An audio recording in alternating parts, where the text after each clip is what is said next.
temple covenants. They're individual covenants that get us to the celestial kingdom.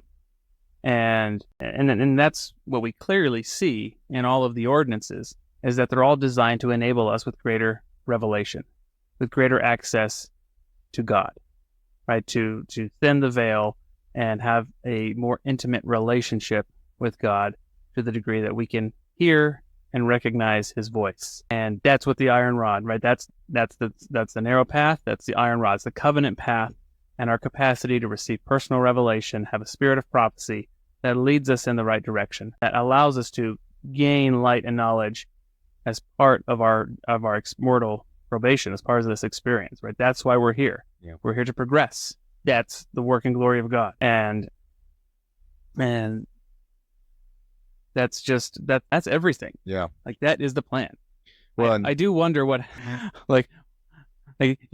what happened if, like, you fell to the mist, you made it to the rod, and you were holding to the rod, but then you were going the wrong way. Holding the rod, walking the opposite direction. Turns out it's a rod that goes in a circle. It comes back to the tree. It's a circle.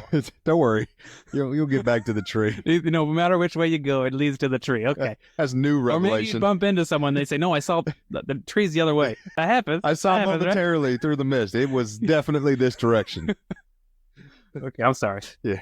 I'm sorry. We digress. Anyway, it is interesting to me, though, and this is kind of a little bit of a selfless plug because we work in the temple, but we always remind people that at baptism we receive the gift of the Holy Ghost. That does not mean you receive a fullness of the Holy Ghost. The apostles have throughout the restoration, they have clearly stated that to receive a fullness of the Holy Ghost, you must continue to make and keep sacred covenants with the Lord. Well, that's right in the Kirtland dedicatory prayer. Exactly. I think it's section 109, maybe.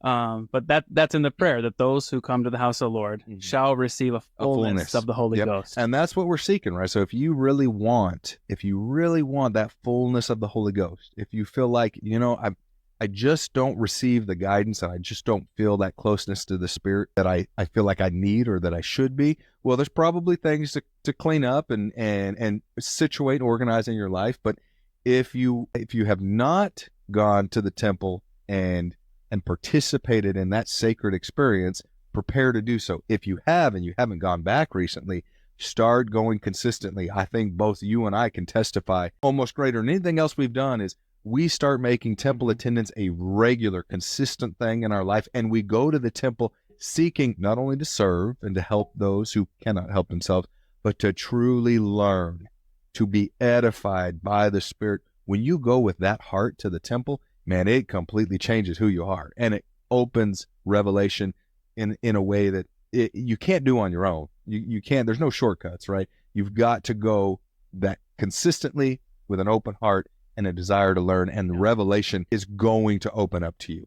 Yeah,